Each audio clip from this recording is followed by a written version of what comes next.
Meus queridos amigos, minhas queridas amigas, todo o povo que possa chegar até nós, eu sou muito feliz com a visita de vocês neste canal e muito mais porque eu sei que você vai ganhar seu tempo, vai aproveitar muito bem e vai aprender muitas coisas conosco, com certeza. Se na primeira parte de contato seu com este canal você não pode aproveitar totalmente, fique tranquilo, tranquila, que vai receber o vídeo e vai saber onde encontrá-lo e vai poder meditar nele com muita atenção. Este é um assunto de hoje, dentro da temática igrejados e desigrejados. É um assunto que tem a ver com nossa visão, com nossa maneira de ver as coisas, com nossa maneira de entender as coisas espirituais.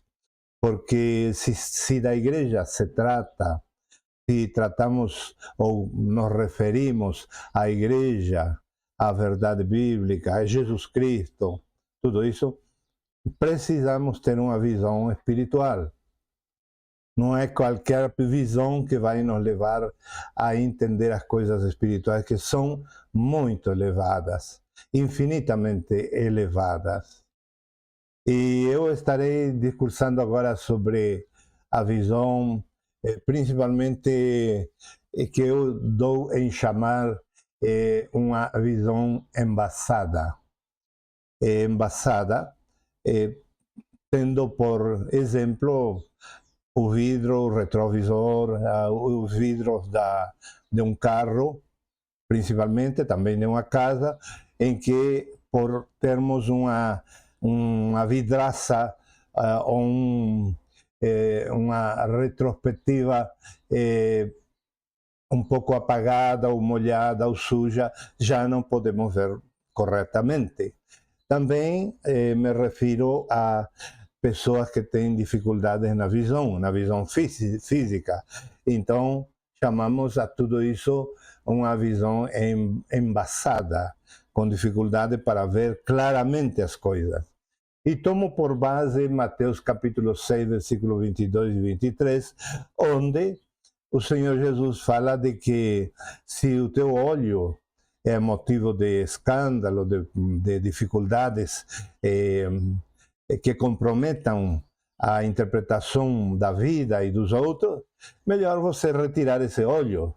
Claro que Jesus não está dizendo é uma coisa cruel de arrancar nossos olhos para poder satisfazer talvez alguma outra pessoa. Não. Senão que ele está usando uma metáfora e uma maneira radical de mostrar que assim como nós não arrancaríamos um olho para poder ver melhor, também nas coisas espirituais não é questão de alguma terapia física ou psicológica para ver melhor, senão que realmente tem a ver com o nosso espírito. Se nosso espírito está alinhado com Deus corretamente, vamos a ver corretamente as coisas. E é muito importante este ponto e esta temática da visão correta, porque tem muitos crentes por aí conformados com o que já viram, conformados com o que já obtiveram de Deus, conformados com o que já têm de Deus. Então eles são conformados totalmente e acham que já viram tudo, já conhecem tudo e já não precisam mais nada. E mais no finalzinho eu vou mostrar para vocês um mapa, um diagrama no qual eu vou assinalar ponto por ponto, em poucas palavras, como o cristão começa, como ele deve continuar sua caminhada, sua jornada, e como deve terminar, ou qual é o ponto final na sua jornada. Quando vocês vejam esse diagrama que vai ser exposto agora aqui neste vídeo, vocês vão se surpreender quantos crentes há que apenas deram o primeiro passo na sua jornada cristã? Qual é o primeiro passo de um cristão? Ser salvos. O primeiro passo eles deram. Fantástico, glorioso. Eles deram um passo misterioso e grandioso na sua vida. Eles podem testemunhar que são salvos e que já têm a Cristo no coração, que conhecem a Deus, que caminham com Deus, que amam Deus e são amados por Deus. No entanto, se ficaram no primeiro passo dessa jornada cristã, eles estão perdendo quase tudo o que Deus proveu para eles aqui na terra e na eternidade, que é o mais cruel, o mais duro de aceitar.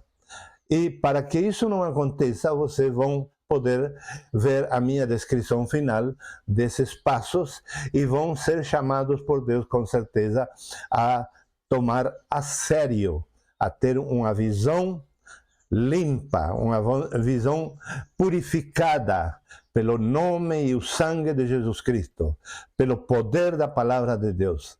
Sua visão precisa ser limpa, totalmente purificada. Isso também achamos no Apocalipse, capítulo 3, versículo 18, que devemos ungir nossos olhos com colírio. Está, em outra tipologia, está dizendo, vocês precisam limpar seus olhos constantemente.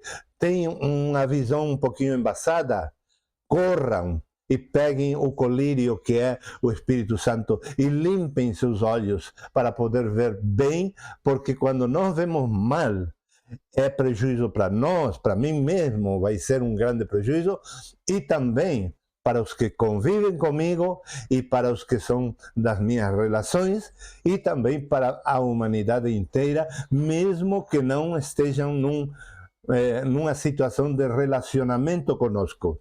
Mas a influência da nossa visão errada faz com que o mundo inteiro tenha uma opressão de trevas, porque ao não vermos nós, indivíduo, bem, corretamente a palavra de Deus, a vontade de Deus, somos mais, como dizermos, uma lâmpada desligada ou apagada. Então, quantos mais formos pessoas descuidadas em ter uma visão errada, embaçada, mais o mundo está em trevas, sofrendo, padecendo e multiplicando o bem. E quando o bem se multiplica na terra, nós temos a tendência de culpar os outros, sem nos perceber culpáveis número 1. Ou seja, primários em toda esta problemática, porque Deus lida com indivíduos. Se Ele nos chamou à salvação, Ele nos ajudou, nos ensinou de uma maneira misteriosa a dar esse primeiro passo. Não foi na nossa vontade, não foi no nosso entendimento, não foi por méritos, não foi por obras que tenhamos feito antecipadamente, senão que foi pela graça de Deus que nós fomos salvos. Ele nos ajudou a dar esse primeiro passo. Temos dado o primeiro passo gratuitamente da parte de Deus, desde a mão de Deus, levados pela mão de Deus ao patamar da salvação. Agora Deus espera que nós demos passos sinceros e verdadeiros neste caminho e paremos de ficar dizendo que porque já fui salvo, já tenho tudo e do resto que Deus se encarregue.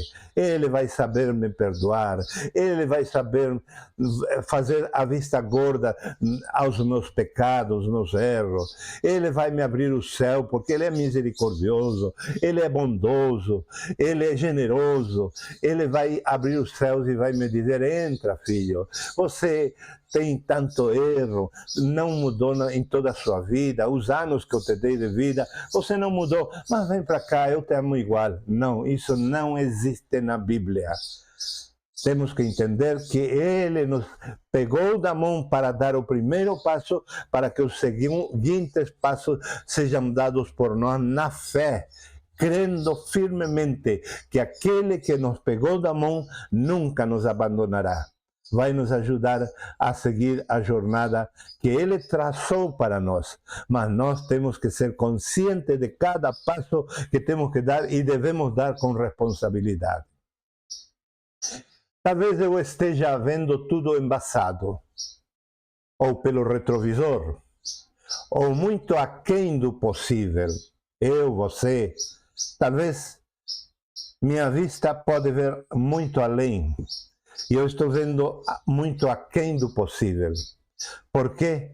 Porque alguma coisa me condiciona a ficar deslumbrado por algo que está próximo de mim e que é muito maravilhoso e glorioso, e eu desfruto disso, mas não é o que Deus quer que eu desfrute. Eu estou desfrutando que eu achei uma igreja, eu estou desfrutando que tenho um pastor maravilhoso, eu estou desfrutando porque cheguei lá numa congregação e me encontrei com parentes, com familiares, com amigos. Ah, que maravilhoso tudo isso!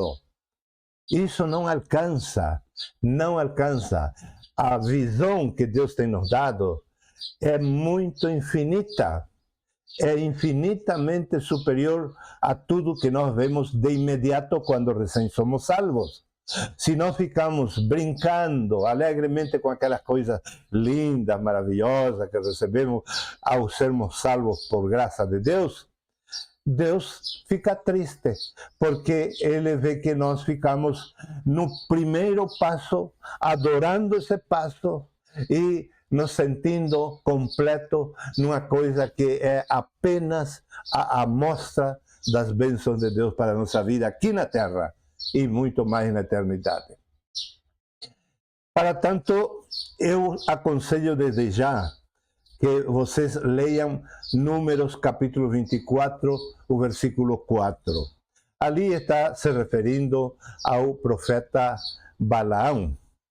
E eu já falei em outros vídeos e não vou entrar em detalhe, mas lembrem, Balaão, enquanto estava em pé, num porte, numa posição de profeta, e vamos exagerar como se fosse hoje, com gravata, terno, bem vestido, bem perfumado, bem elegante, bem arrumado o cabelo, tudo. Ele era muito bem visto como um profeta extraordinário que nunca errava. Ele quando estava assim nessa posição, ele só soube dar falsas profecias. Mas para que Deus pudesse usá-lo e ele deixasse de falar coisas erradas que Deus não mandou falar, Deus teve que derrubá-lo. Deus derrubou a Balaão ao chão e deixou ele cego. E quando ele ficou cego no chão, é uma história muito análoga à do apóstolo Paulo, mas não é a mesma história. Então, este homem de Deus, Balaão, que estava sendo usado pela carne, pela mundanalidade nele, pelos princípios do mundo, da política, da cultura, da moralidade, ele estava profetizando errado. Quando ele foi derrubado por Deus, ele desde o chão levantou a vista e viu a visão do Onipotente. Palavras da Bíblia. Ele viu a visão do Onipotente e olhou para frente e viu que aquele povo ao qual ele denigrava, injuriava, aquele povo de quem ele falava mal, estava condenando e mandando para o inferno, aquele povo não era isso que ele tinha falado. Porque agora ele derrubado no seu orgulho, ele é chamado por Deus, ungido por Deus, para olhar para cima e ver com o olhar de Deus, com a mirada do Onipotente. Então agora ele olha para o povo de Deus e vê um povo glorioso, maravilhoso. Isto sirva como base para a meditação de hoje.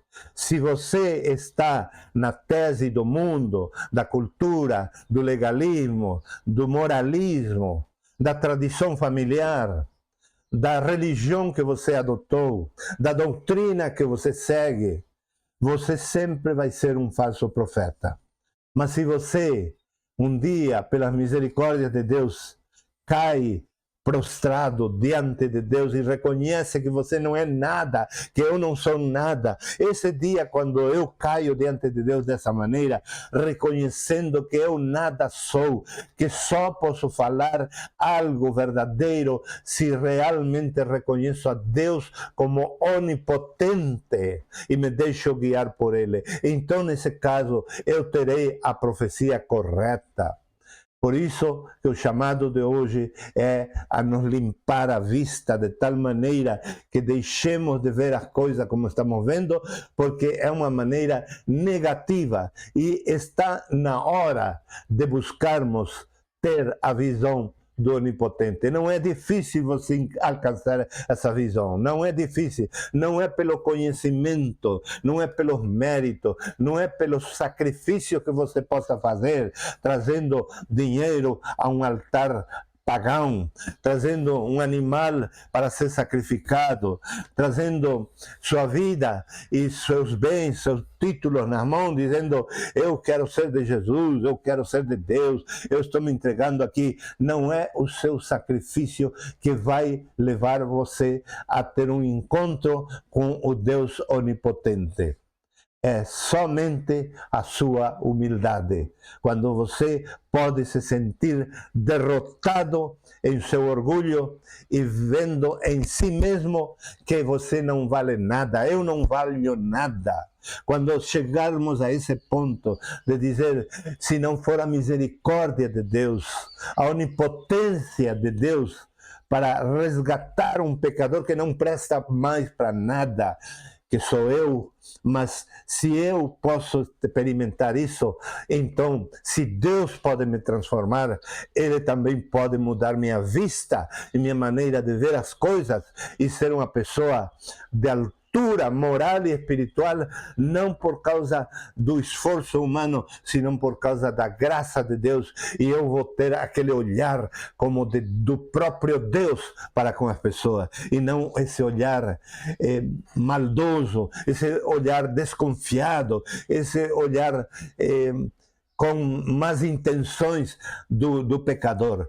Vamos ser livres de tudo isso, porque temos encontrado ao Deus onipotente, cremos nele e incorporamos ele na nossa vida, então encontramos a esse Deus verdadeiro, não há como se equivocar a partir de então. Tem alguns versículos no Antigo Testamento, eu escolhi uns poucos versículos, 1, 2, 3, 4, 5, somente 5 versículos escolhi, para dar algum panorama assim um pouco mais extenso sobre a nossa visão errada. As 5 menções do Antigo Testamento vão se referir à visão embaçada que temos. É para você refletir junto comigo e pararmos de nos contentar em ver tão pouco e tão mal como estamos vendo.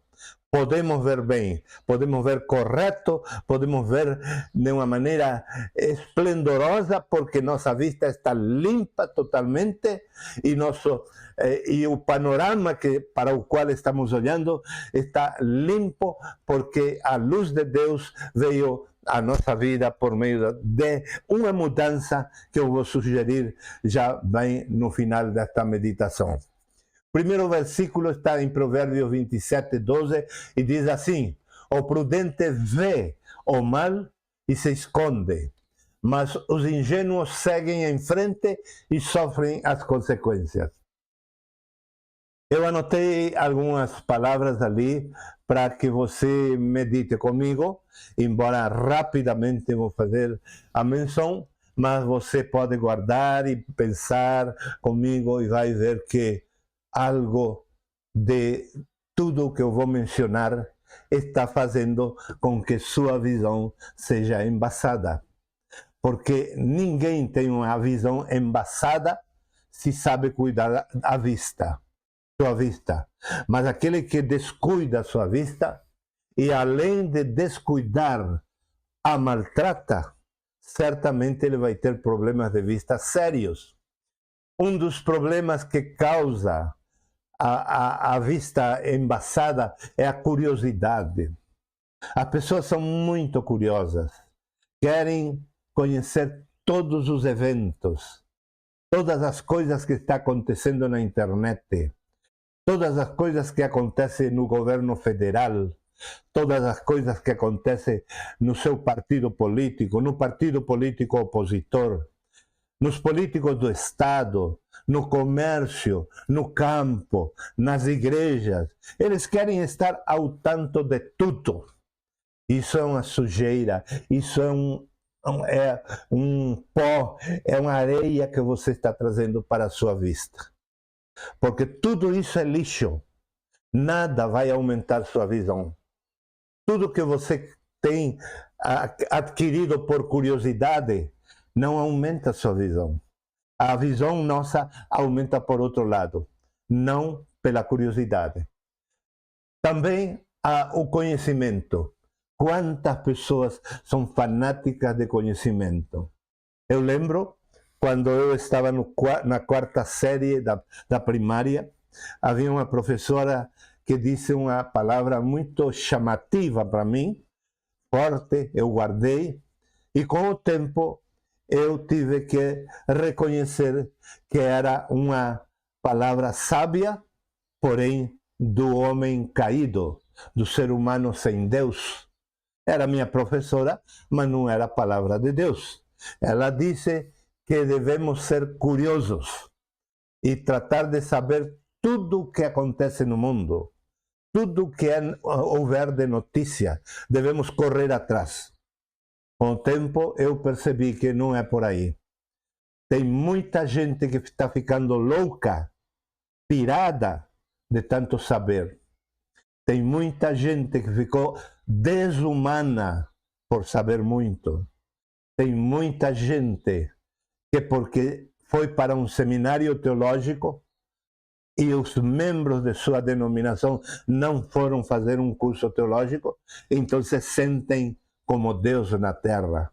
Tem muitos que fizeram um curso superior, ou terciário, ou quaternário, e têm um diploma de universidade, de faculdade, se acham mais competentes para levar luz para os outros, quando que elas estão na escuridão.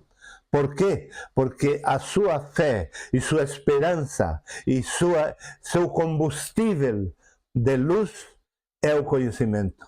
E o conhecimento é bom, claro que é bom, é necessário, também é necessário, mas não pode ocupar o lugar da luz que somente Jesus Cristo é.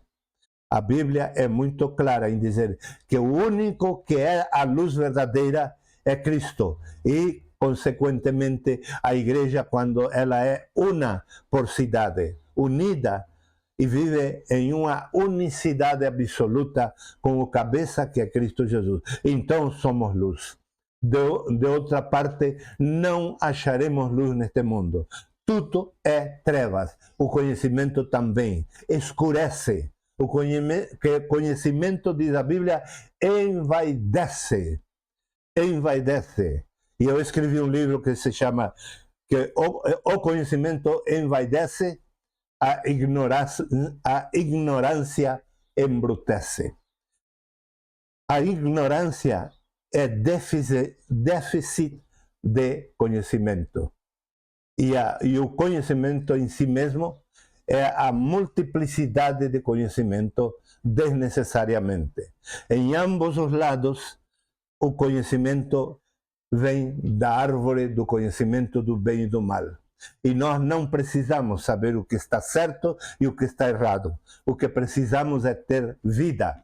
Por isso que temos que nos alimentar da árvore da vida, que é Cristo Jesus, e não da árvore do conhecimento do bem e do mal. Tem muita gente metida a saber tudo. Em tudo quer opinar. Ela nunca pensou naquilo. Ela nunca refletiu. Ela até, quando abre a boca, pensa, eu vou falar, mas eu nunca li sobre isso. Eu não tenho conhecimento disso. Mas a ver que começa a buscar tirar de dentro da sua memória alguma coisa que possa justificá-la e fazer com que ela se sinta empoderada e talvez até em competição como uma pessoa mais iluminada que as outras. Então sempre estão metidas como que sabem as coisas e não sabem. E mesmo que saibam, como eu disse no item anterior, não é pelo conhecimento que elas terão luz. Elas podem ter o conhecimento. E cuidado que quando nós temos conhecimento, estamos, como dizer, simultaneamente condenados. Por quê? Porque a própria lei, a própria Constituição, diz que não se pode julgar, condenar a uma pessoa que se declara inocente. Mas se a pessoa declara que sabe, ou que soube, ou que esteve naquele lugar do crime, da situação que está sendo julgada, qualquer seja, ela tem que ser julgada, porque é parte do conhecimento. Isso cai de maduro. Então, se a gente é parte do conhecimento, ou tem conhecimento em alguma medida, a si mesma a gente está se condenando. Por isso que é delicado. Quando nós nos mostramos sabe tudo, é uma condenação para nós mesmos se não tivermos a devida humildade que necessitamos para usar o conhecimento para edificar vida, para alumiar as pessoas e não para nos gabar, nos engrandecer, nos sobrepor a outros e competir com os demais e nos mostrar como com maiores razões e maiores capacidades que os outros. Que Deus nos livre de tudo isso. Também outra maneira de ser uma pessoa que não é prudente, porque em vez de o prudente diz o texto que se esconde para não ver o mal. Vê o mal e se esconde. Não quer dizer que nega o mal, senão que se protege do mal. O prudente. Mas aquele que é ingênuo segue em frente e sofre a consequência. Deste tipo de pessoa, encontramos aqueles que também são narradores. Eles sabem narrar tudo que a história que eles conheceram no passado, eles sabem narrar em detalhe. E não aceitam outra versão. Porque eles dizem, eu conheço a versão de primeira mão, eu estava lá. Então, querem que todo mundo se ajoelhe diante delas, dessas pessoas, reconhecendo que ela sabe mais e que ela é mais importante naquele diálogo, naquela situação. A Bíblia usa uma palavra interessante, usa a palavra genealogias em primeiro livro de Timóteo, capítulo 1, versículo 4, e também Tito 3:9. Em ambos os lugares do Novo Testamento encontramos a palavra genealogia.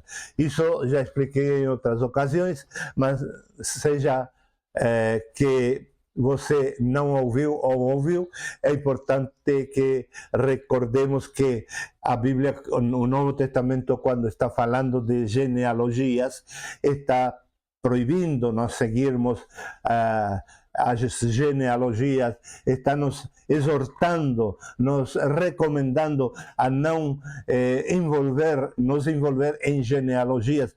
O que a Bíblia está dizendo, parem de contar história. Parem de lembrar os seus antepassados e querer validar a tua verdade presente com todo o teu antepassado. Porque eles vieram da guerra, eles passaram pela mão dos comunistas, eles sofreram muito, isto e aquilo, eles vieram num barco e sofreram 50 dias em alta mar, eles sabem o que é passar fome, eu sei porque venho dessa raça. Todas as coisas são tolice, são lixo, que o Novo Testamento está dizendo, não se enredem com isso. Porque isso é não se esconder do mal, senão se expor ao mal. Nós estamos expondo ao mal quando não nos escondemos, não nos protegemos. Segundo texto também em Provérbios capítulo 12, 20 a 22. Aqueles que planejam o mal. Aqui, planejar o mal, podemos dizer que eles conspiram, que eles maquinam. Tem muita gente que maquina o mal, já está planejando o mal. Às vezes na própria família eles estão planejando, me reclamaram isto, eu vou devolver com isto. Eu vou espiar, vou olhar bem. Quando chega o momento de eu caçar aquele que me acusou caçá-lo flagrante naquilo que ele me acusou, então eu vou cair com tudo em cima dele ou dela. Por quê? Porque descobri que ele é igual que eu ou pior. Recentemente aconteceu um caso no Brasil. Eu não entro no mérito de ninguém. Não vou dar uma só palavra nem a favor nem contra. Um ministro do atual governo caiu. Mas o certo é que, por um lado, todo homem, toda mulher pode cair, porque somos humanos. Só correndo às mãos de Cristo Jesus diariamente, constantemente, é que nunca vamos cair. Mas para isso devemos correr a Cristo todos os dias, humildemente, chorando na sua presença, orando, pedindo misericórdia. E é ali, quando nós nos humilhamos e nos colocamos na mão de Deus, é que somos livrados de quedas fraudulentas, quedas vergonhosas. Mas todos corremos o risco de cair. Por outro lado, temos uma raça de gente que não sabe governar e sim sabe perseguir aos que governam bem. Isso está em todo o país e em todos os países do mundo, lamentavelmente. Aqueles que não sabem como limpar a cozinha, muitas vezes são os primeiros em criticar que acham uma manchinha no prato, ou um mosquito no prato. São os primeiros, mas eles não são capazes de pegar os pratos e lavar e secar e deixar tudo direitinho como devem ficar. Nunca. Mas criticar e julgar, sim, sabem. Disso o mundo está cheio. E este versículo está nos chamando a atenção ao dizer: aqueles que planejam o mal acabarão mal. Acabarão mal. Nada de ruim. Porém, os que trabalham para o bem dos outros encontrarão a felicidade.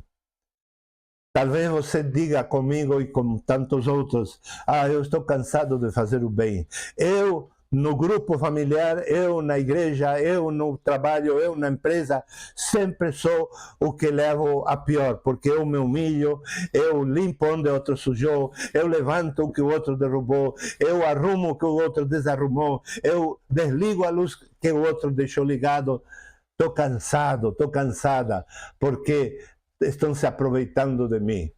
Talvez você pense assim, como todos nós corremos esse risco de pensar assim, e já temos pensado alguma vez, mas o certo é que no final nossa vida tem que ser mais feliz que a deles, a dos outros, muito mais feliz. E eu creio que cada um de nós pode lutar por ter essa vida feliz. E para ter essa vida feliz, nós temos que sacrificar o nosso eu. E quando nós sacrificamos o nosso eu, então temos a vida feliz. E seremos felizes.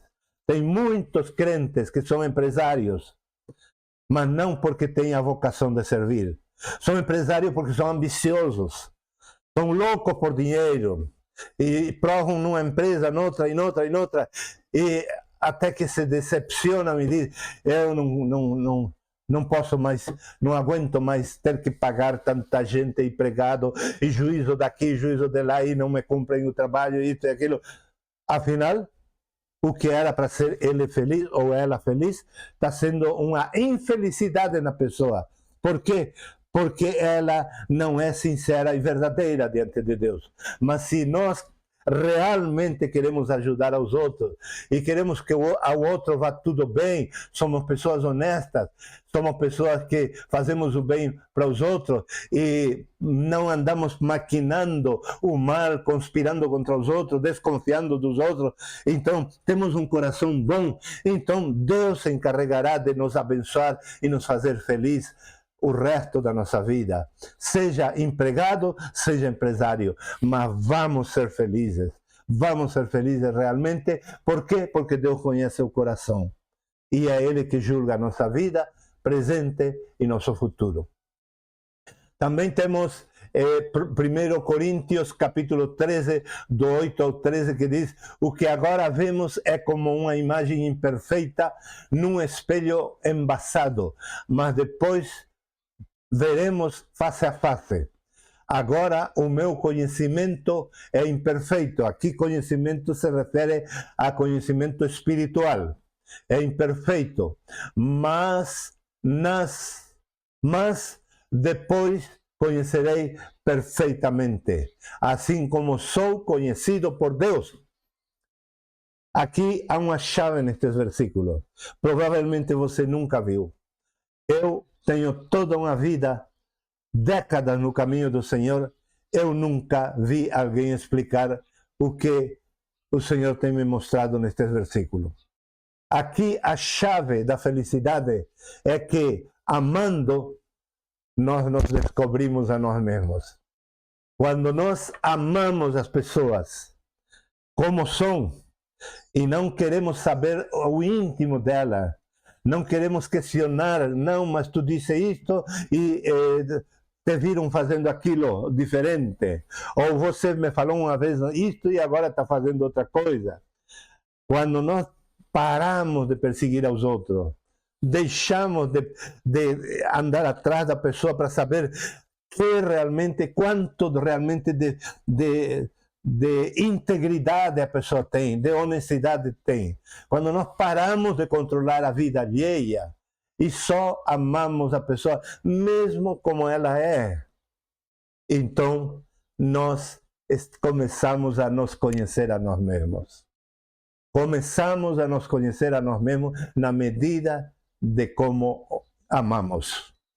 Eu, na minha profissão de conselheiro espiritual, muitas vezes a esposa ou o esposo quis que eu mudasse de terapia e me disseram: mas o senhor não sabe tudo? E eu disse para todos os que me questionaram assim, porque queriam que eu tomasse partido nos problemas que me traziam a mim, eu sempre cortei por aqui. Eu não tenho direito de acusar a ninguém do que eles não reconhecem. Se a pessoa me diz: não, pastor, eu não fiz isso, é outra coisa que eu fiz, ou a intenção era outra, eu tenho o dever de crer. Não tenho nenhum direito de ficar desconfiando e criando uma tese contra essa pessoa. Ela confiou e me confessou, não sei se com um coração sincero ou não, mas eu tenho o dever de tomá-la como inocente ou que não foi assim como estão dizendo. Isso é bíblico e é importante que nós tenhamos em conta isso também. Em Joel capítulo 2, versículo 28, e depois disso derramarei de meu espírito sobre todos os povos. Os seus filhos e as suas filhas profetizarão. Os velhos terão sonhos. Os jovens terão visões. Aqui este texto não se trata de mandar dormir aos velhos. Vai dormir, papai, vai dormir, avô, porque você dormindo vai ter um sonho de Deus. E assim como está conosco os filhos, os netos na festa, desfrutando aqui, Deus não pode te usar. Isso não é o que diz a Bíblia. Não se trata também de que os que estão em pé e andando porque são mais jovens, são mais fortes, eles vão ter mais visão de Deus. Não. nem uma coisa nem a outra.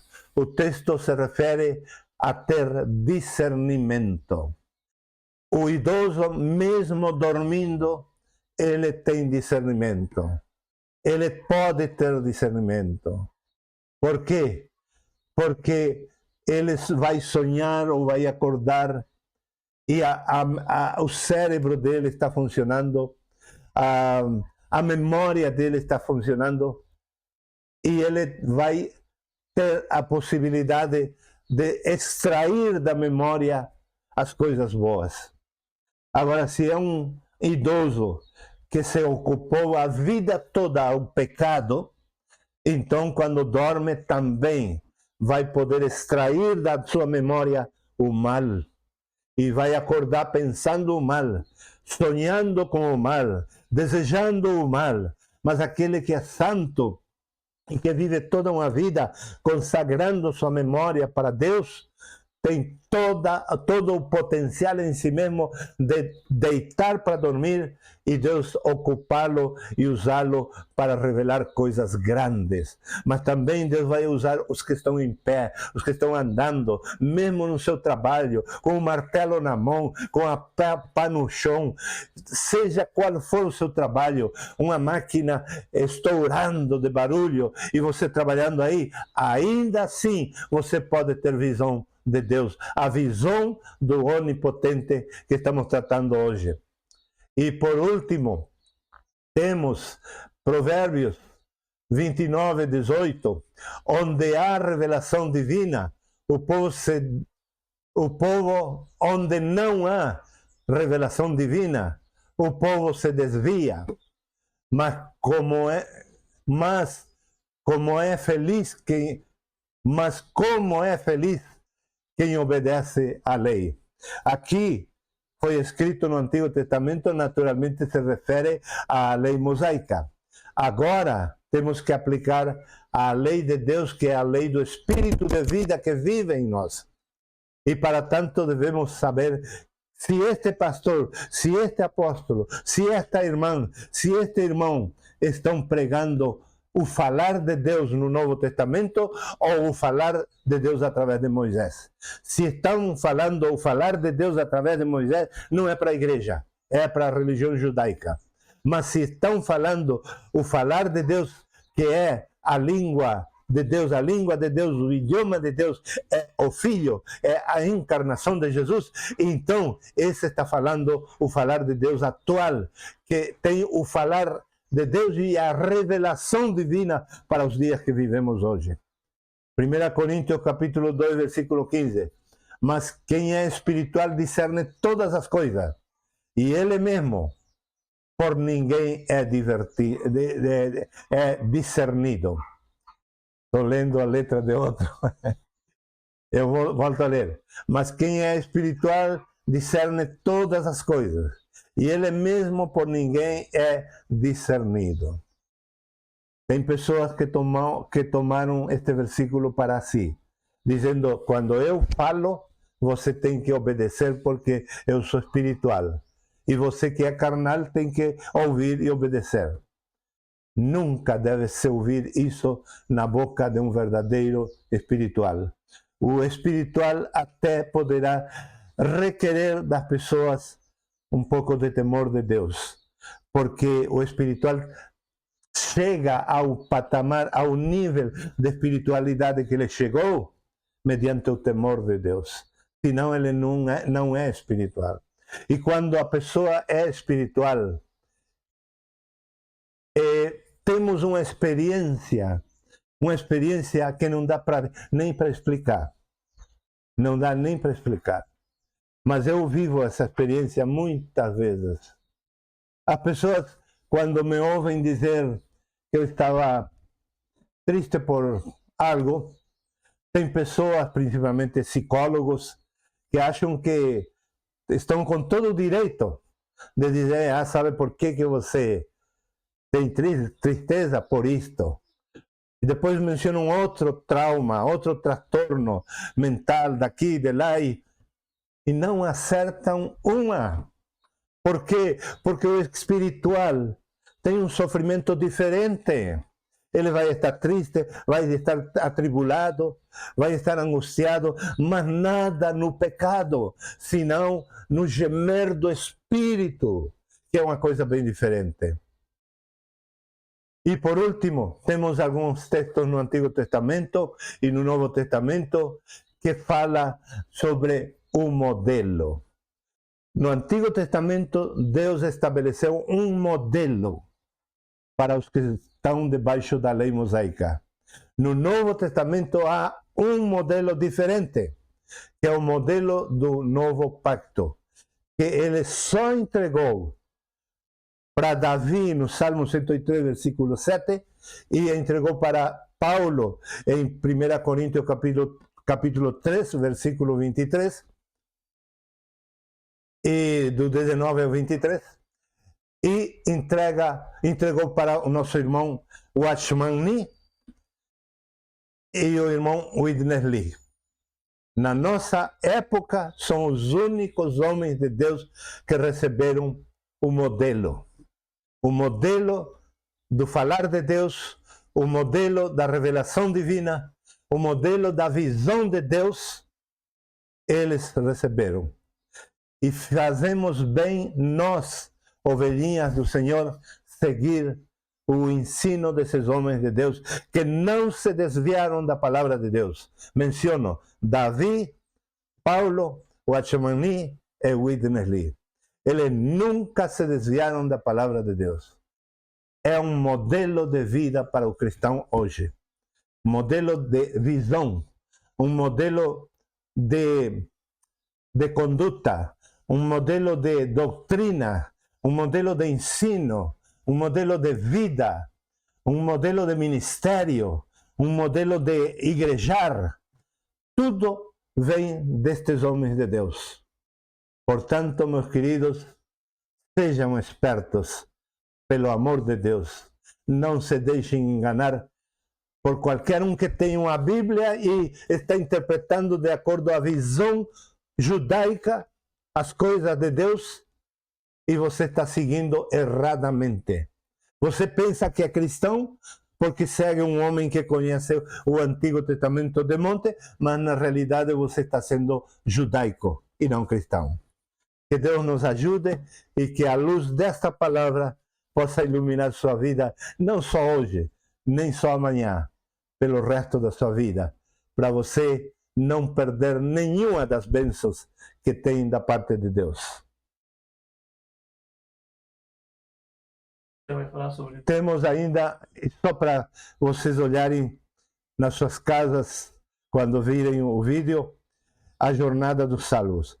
Aí, nessa imagem, eu coloquei primeiro salvos.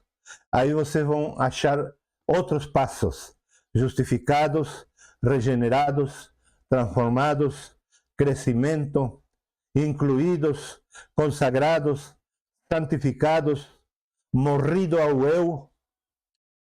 Quem de nós será que pode dizer que chegou a este grau de morrido ao eu? Como Paulo, que disse: eu já não vivo mais eu, senão Cristo vive em mim. A militância, qual é a militância que temos? Se nossa militância é calvinista, arminiana, agostiniana ou luterana, já não é a militância de Cristo.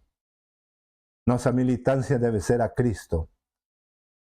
Mártires, será que chegamos ao ponto de mártires? Estamos dispostos a chegar a ser mártires? E o último degrau de nossa jornada é o reino. Nunca poderemos chegar ao reino dos céus, subir ao céu com Deus, aos céus com Deus e viver no céu com Deus pela eternidade, se não caminharmos todos estes passos. São 12 passos. Irmão, fecho aqui. Não se conforme com sua salvação. Sua salvação é maravilhosa, é milagrosa, é gloriosa, mas é só o primeiro passo. Falta 11 passos. E cada um desses passos vai levar na sua experiência anos de vida, praticando e vivendo a realidade de cada um destes passos. Se você não tem experiência passo a passo destes 11 passos, você não está qualificado para subir com Cristo ao céu. Tudo é uma fantasia. Portanto, você é salvo, mesmo assim, estará num lugar de punição pela eternidade, se não souber desfrutar a Cristo aqui e agora e se preparar para o reino de Deus.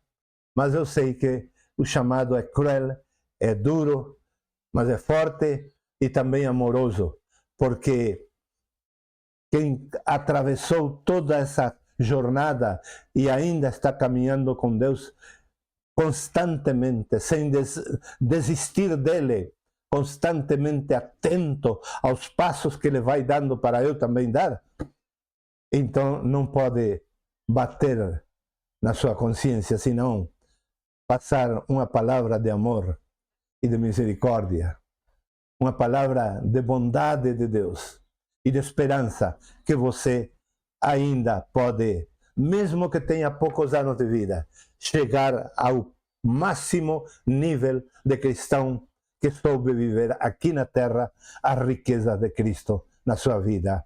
Amém e amém.